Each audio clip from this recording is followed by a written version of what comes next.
everybody and their nan has an opinion on the war going on in the Middle East right now, but nobody has actually looked at the data of how these wars have affected the markets. And that's what we're going to be looking at today to see where these things could actually be headed for us on the charts. However, the first thing I have to say is fuck all war. We don't need to fight. We can lay down the guns, and diplomatic solutions are great.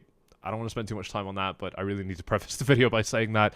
But look, the first thing that I want to talk to you about before we start going historic, and we're going all the way back to Vietnam in this video, ladies and gents, but it will be a very technical video, so don't worry about that.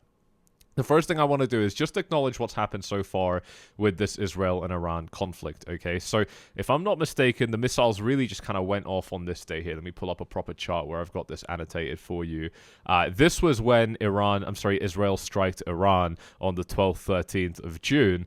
And there was a drop for Bitcoin, but since then we've actually been holding up pretty fine, right? Like we're more or less just back in the middle of the range, and I think that's a really important first thing that I want to talk to you about, which is that maybe we're waiting for something, maybe there's something else going on, whatever, everyone's got an opinion, but the bottom line is that the markets are just shrugging them off. The markets don't really care. And the same thing happened when Elon and Trump were pissed off at each other. That was here.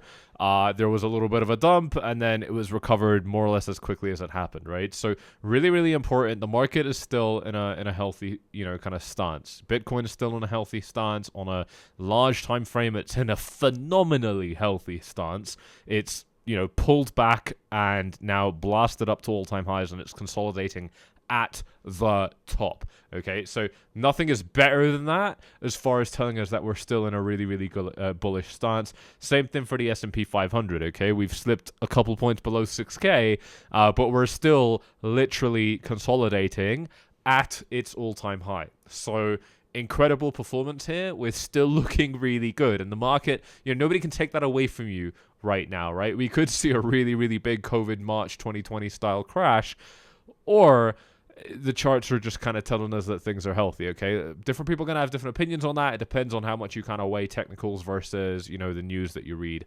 on your phone or whatever, right? But you guys know my stance. My stance is that I weigh these news events zero, and I weigh the technical analysis as 100%. But we'll get into why a little bit later on in this video. What I want to show you with this Iran-Israel conflict, and we're gonna go back historically from here, is just the sheer speed of recovery for this market. I mean, it's a big deal. It's been something that a lot of kind of global spectators have been concerned about for a long time. And yet, we're not seeing this turn into something particularly scary. So, at least for the market. So, I think that's a really, really big deal. Now, there's going to be, obviously, as far as trading opportunities go, we're going to talk about those as the video progresses. What I do want to say very quickly is those of you that are interested in using Bybit or have used Bybit, as Europe, the EU has been super weird about a bunch of things, but Bybit's EU platform is about to come out. Pre-registration opens very, very soon. I want you guys who are interested in it to get signed up on that ASAP. I don't know exactly how it works, but it could work on a first-come, first-served basis because they're going to be rolling it out depending on when they get licenses. So if you're interested in it and you're in the EU, there's going to be a link in the description down below to sign up to Bybit EU. Check it out if that applies to you. I know that, some people are going to be interested in that for sure. A lot of you guys have probably been using it for years. Obviously, it remains the strongest platform in the game. There's not much that needs to be said about that. And you'll still be standing to get all of your, phenomenal bonuses. They've also got the debit card, which is really, really cool. And they've just started traditional finance trading. You can literally, buy and sell Tesla on leverage on Bybit, which is absolutely amazing. That is so cool. So check it all out if you're from the EU. That's going to be linked in the description. But carrying on here in the video, and of course if you're also interested in 𝗙𝗡𝒋, then the link to that is in the description, where we put exclusive chart updates right there as well, which is absolutely sick. But bringing it back to the video here, we're doing well. We're not doing too bad. Now here's the S&P 500. The S&P 500 with the same Israel attacks Iran date. There was a little drop. It took us down by about 1.4% and recovered within 15 hours. So S&P 500 doesn't really seem to care very much either. Now, there's a ton of reasons for why this might have happened, and I don't want to spend too much time discussing them because, quite frankly, I don't think it matters. But perhaps it's that, defense companies will have their stocks going up now. Perhaps it's that, the world just hasn't really digested that this is a scary thing. Maybe that's what's going on, right? I mean, literally, your political stance is going to influence how you feel about this massively, and how much of an armchair expert you are in conflict in the Middle East. But here's gold pumping instantly, up by also 1.4%, and then retracing all of that within 3.5 days. So, gold is a really good indicator, right? I mean, if people are kind of worried about kind of global uncertainty, then you're going to see gold going up, and it wasn't able to keep those gains. So clearly there was a little bit of a run, and then, people were like, whatever, and it just kind of fizzled out. So that's interesting. Now here's Hamas. This is October 7, 2023, and this is Bitcoin. Now, just to give you, a little bit of context for what you're actually looking at, let's bring up the Bitcoin chart right here just so that you know where we are in time. October 7 would have been right here, okay? So, I don't know if I can, yeah, that works. Okay, so that's October 7, 2023. And clearly, didn't really do much for the market. I mean, the pattern that Bitcoin was in at the time was, a kind of standard, just consolidation event, right? We kind of set a low, we danced around here a little bit, and then we immediately kind of started trending up after that. Obviously that legendary long, still active by the way, entered right there. That long still active from here up until current price, just incredibly impressive. That is a 406% move, but it was traded on 10x leverage. So do the math. Insane gain right there, of course, on Bybit. There's this there's this consolidation event that Bitcoin was in, and it didn't really do anything, right? I mean, on a slightly more kind of micro scale, yeah, there was a drop, and it took Bitcoin down from, what is this, like 28K, maybe down to 25. So there was something there, and obviously as far as percentage moves goes, that was like 10-15%, whatever.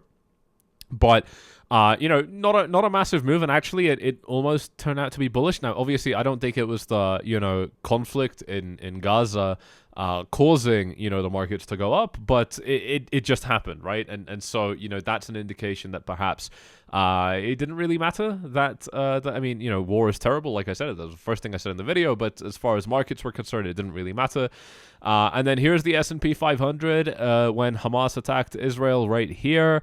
There was a little bit of a gap down, and literally the very same trading session, the same day, the market went back up, or the next day, and it closed that gap completely. And then it did end up kind of eventually tumbling down, but we know where the S&P 500 is now, sitting at 6K. So effectively, actually, like 50% up from here after that conflict. So not, a huge deal. And here's gold.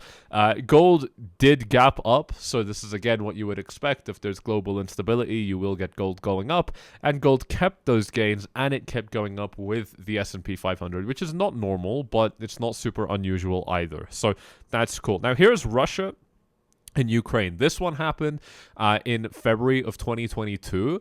And if we go back to February of 2022, just to kind of give ourselves a rough idea of where this was a pretty shit time for the market already. We were already in a bear market, so too was the S&P 500. Nothing was changing that. And then the war erupted. And I think that's really important because, yeah, we did end up seeing quite a bit of continued downside after Russia invaded Ukraine. Is that why we entered a bear market, months prior? And is that why we continued being in a bear market for many months onward after that? Is that why? Or was it unrelated? Again, these are almost more political questions, so you can answer them yourself. But I don't think that the war had much to do with it. The way I see it, the market kind of just got overextended, and it just is what it is. If we take a look at the S&P 500 at the same time, it wasn't a pretty time for any market.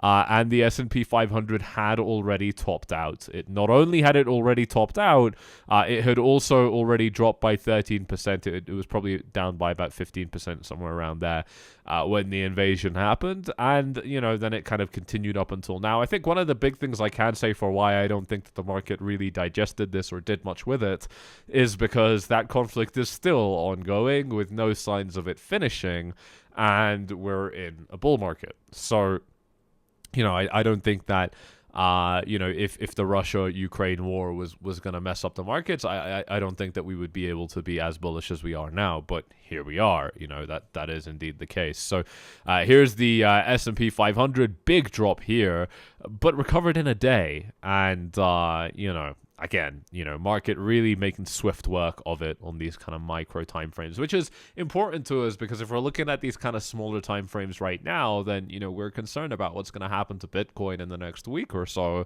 Clearly nothing that concerning so far from what we're seeing. Here's gold, by the way, big move up, retraced fully, and again, it was already in a bullish, you know, stance, so no surprises that it did end up continuing on later. So, you know, lots of different reasons for why this could have happened, but, you know, here on the S&P 500, an already existing bear trend, and arguably it made it worse, sure.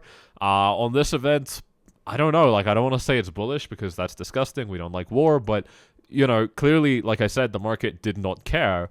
And on this occasion here, I mean, you know, we're still not looking that bad. And I think, you know, there is more to this, right? Like rates being cut, right? Like that's been something that has made sense now for actually like well over a year. They're being very stubborn about it. And by the way, there's good reason for it, right? I mean, you know, inflation for the US dollar is not finished, right? I mean, if we start cutting rates, we're going to see aggressive inflation again, and there will be issues. So I understand the arguments for why rates haven't been cut, but at the same time, by conventional standards, 100%, we've been at a place where these rates could have been cut for a little bit of time now, right? Like a fairly substantial, I mean, over a year, right? A fairly substantial amount of time. But I honestly feel like that's one of those things that's really just hanging over this market right now, preventing us from going boom. You know, the last time that I said something like this, it was on gold. And, you know, what I said on gold, and I said this very publicly many, many times, you know, those of you that were subscribed to this Four Flies channel, you're going to know all about it.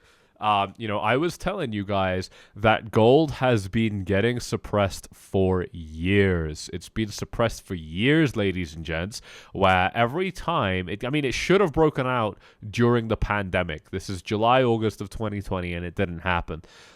You know, for me, the way I saw it, every time gold kind of came up to one of these highs, there were some big sellers kind of in here sending this bitch back down. And, you know, it makes sense, right? This is how the bigger whales accumulate in these markets. They will let it get to a very, very high resistance point, and then they will sell it aggressively to trigger a little bit of fear. And then it's going to slowly trickle back down to a nice level of support. And all the way down, you're buying, you know, $100 million, $10 million, whatever, right? Like, you know, depending on what it takes to not move the market. And that way, your what's the word? Distribution is what happens when you sell. You're accumulating, you know, while it's in a, you know, controlled zone. And, you know, bear in mind, if you're the only guy that, you know, or you're part of, you know, one of only a few groups that are aggressively selling at these tops, then you will have a distinct advantage when you guys stop selling, okay? If you've already got a residual large amount of pent-up demand for gold and the price is not following it, well, then as soon as you remove that supply, which has been stifling gold's progress, meaning as soon as you stop selling those gold bars, it's at that point that residual demand will just be the prevailing force, and you will get a breakout. So, you know, that's exactly what I think happened to gold. You know, I think, you know, by many logical standards, and gold is a very logical asset to buy, you know, gold should have broken out years prior to when it broke out, right? So it was just getting suppressed as far as I'm concerned. And I feel like the markets are looking like that right now. I mean, you know, Bitcoin itself, it's really clear, you know, but we can look at the S&P 500. 500. But, I mean, look, we're getting these slightly higher all-time highs, which has been, the trend for a long time. So obviously now we're, arguably, rightfully getting a lot of people saying that we're kind of repeating what happened over here, or at least this one right here. And I understand why these people are saying this, but, I feel like this is too much in the direction of like, well, a fractal is repeating itself, so I'm gonna, just repeat the same shit too. Like, I mean, I get it, it makes sense, but very, very different circumstances now. I think the biggest single change that, but beyond even presidents changing and all sorts of stuff like that, rates being ready to drop and all sorts of stuff like that, beyond any of that, I think the biggest factor here that is completely different to what we saw before is, just how this market is doing in terms of its trend, right? I mean, I want to give you a really simple, two really, really simple sets of numbers here. We're looking at this low down at 16K and the high up at 64K. This was a 140-day journey from that low to that high. For Bitcoin to get to a comparative high in this market cycle, it was 480 days. So that is, a very, very big difference as far as time goes, to show us that this trend has been a hell of a lot slower. For the, from that level to the all-time high, 350 days. From that level to our all-time high now, 909 days. Okay, we are going much slower this time. And that's not even counting this aggressive shit down here. Obviously, we don't have enough price data to do that. But, we're getting significantly more controlled, sensible price action this time around. As far as, it's just slower. And so to me, that really allows us to get those breakouts that we're looking for, right? It's when you have these more unsustainable, just straight hockey stick style trends going up, that's when it becomes a lot more unsustainable. But when you've got these more controlled rallies where, I mean, you're getting, honestly, quite large explosions. We're not appreciating them. This is a 90% move in a month and a half. Get real, this is huge. Even for Bitcoin, it's still huge. And then you're getting followed by that. I mean, just a horrific 240-day, 32% correction. These are good. I mean, as far as the market being healthy enough to kind of keep this trend going, these are really, really good signs. This is not anything that we've seen in Bitcoin's trends ever before. It's behaving more like, a more mature asset at this stage. And these more mature assets, one of the nicer things about them is, sure, they're not going to rally as hard as you want them to, but Bitcoin clearly still rallies very hard, like I said. But, you're going to keep that rally for longer a lot of the time. So I really feel like we're still in a very, very good stance with all of that. And it just feels like with these charts, the markets didn't really seem to care too much. Here's Vietnam. Here's the USA attacking Vietnam. This one's a little bit more tricky because there wasn't, one like hard date, because they already had kind of, a couple people in Vietnam before the real invasion started. But, 1965, right here on the S&P 500, it didn't care. We're on the 2-day chart here. So, immediate reaction, lackluster. I mean, what is this? Down from 87, not even down to $85. I mean, really, it just wasn't a big drop at all. Then it continued going up, and there was a little, bear market here. It went from $90 down to 80, so whatever. I mean, that's literally like a 10% move, but, I mean, it probably spooked a couple of people. And then it just continued going up, and obviously, there was a much bigger crash afterwards, a real crash afterwards. But for the most part, it didn't have much of an immediate impact at all for the market. In fact, what we've got, more realistically on these charts is, just multiple years, until it really, really got serious. Well, 1 year until it really, really got serious. So, just another interesting thing to look at. Here is USA invading Iraq. This was 2003, and actually quite incredibly bullish for the market. I don't know, maybe that was something to do with oil, or whatever. I really have no idea. I was literally like just a couple years old at this point, but really, I mean, very, very telling that in none of these instances, in none of them, did any global conflict or significant conflict that, and by the way, we're only looking at conflicts that were, a big deal in the West, okay? I mean, none of these conflicts were fought in the West other than, Russia, Ukraine, but they were, heavily broadcasted in the West, and Western powers were heavily invested in what happens in these regions. So, these are the only things that we're looking at. We're not interested in, smaller conflicts that, erupted in Sudan, for example. That's not really going to tumble the global markets. But even these bigger ones didn't do any of that, right? I mean, the worst example that we've actually got on the chart is Russia-Ukraine. And it happened when we were already inside of a bear trend. In none of these instances so far, because we could be looking at an exception, okay? Nobody holds the future in their hand. So far, none of these wars that broke out have resulted in a reversal, okay? Let me say that again to be very, very clear. We've looked at USA Vietnam, we've looked at USA Iraq, we've looked at Russia Ukraine, we've looked at Hamas Israel, we've looked at Iran Israel. Actually, we don't have the data on Iran Israel because that's happening right now. But in all of these really large-scale impacts, it did not result in any level of significant market reversals at all. It did not result in any level of, it didn't result in the markets dropping down. That's the bottom line. The markets didn't drop as a result of these wars from the data that we've got on screen. Now, look, you can listen to all of your political analysts. You can sit on Twitter all day. You can be on, whatever websites or media that you think gives you the information that you want. Maybe it's your friends. Maybe it's your WhatsApp group chats, whatever the deal may be. They can tell you whatever they want to tell you. You can digest whatever you want to digest. But none of that will change the core data here, okay?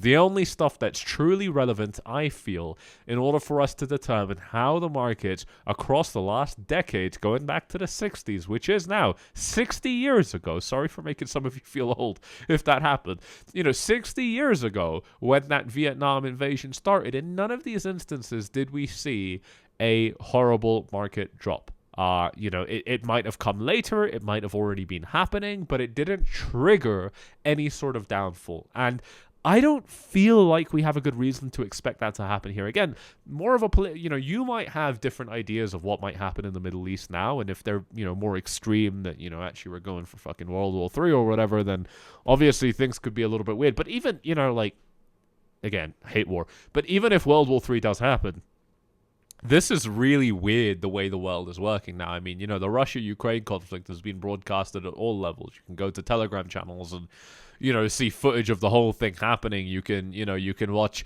tons of stuff on X, on YouTube, on whatever, and you can see how this stuff is playing out. There's a lot of, everybody's got an opinion. Everybody's involved in some way. Maybe it's flags and bios or whatever the deal may be.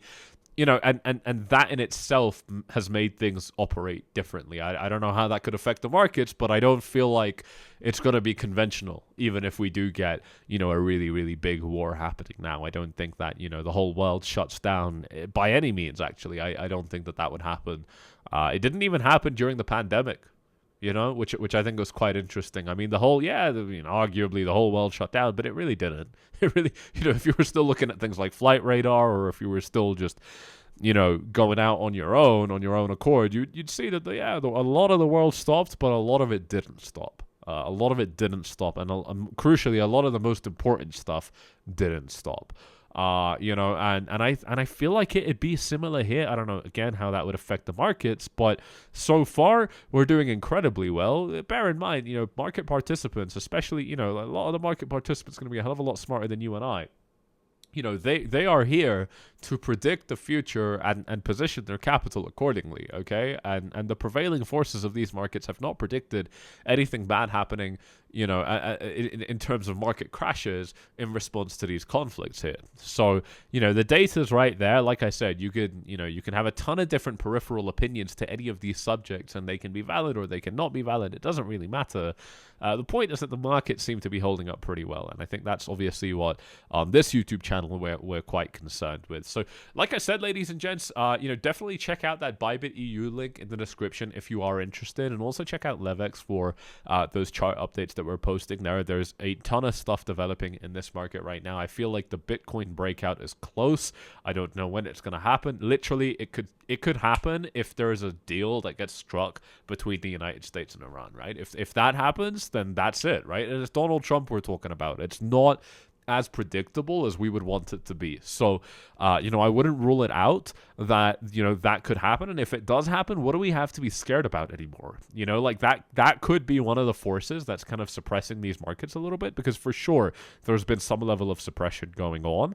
And again, I mean, we can see this on the S&P 500 as well, right? I mean, we're high, but we're not kind of cracking that all-time high. Even when we got up here, there was, like we were setting only slightly higher all-time highs each time. There was, there were definitely big sellers coming in at these tops. I feel like a lot of these reasons to kind of sell these tops and keep these prices suppressed, I think they're going to be gone if the conflict is gone. And I wouldn't be so, heavily invested in these, glorified war ideas as many people are. I honestly feel like a bigger part of why people are making this conflict really hyped up now, for lack of a better word, is because humans have a morbid obsession with violence and war. We want to, like, deep, dark parts of our mind want to see it happen. We want to see the headlines. We want to be involved in, kind of like seeing how things develop. It's just, basic human psychology. A lot of people have it. Nobody will admit it.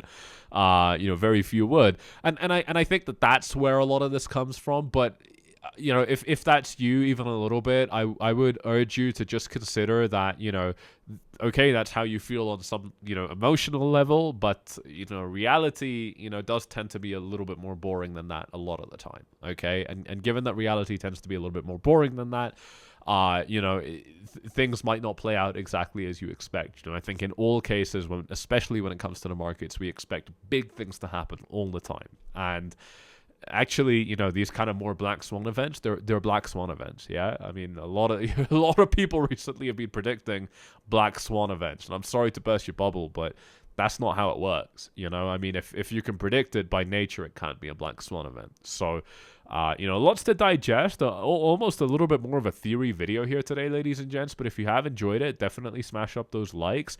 Double check that you're subscribed to the YouTube channel. And yeah, just let us know with a comment if you'd like to see more content like this. This is definitely, I think a very interesting kind of content format, just kind of discussing very, very, culturally relevant topics right now and how they might affect the market. So let me know what you think about that. It's been a bit of a long one, and I'll see you all at the next one. Cheers.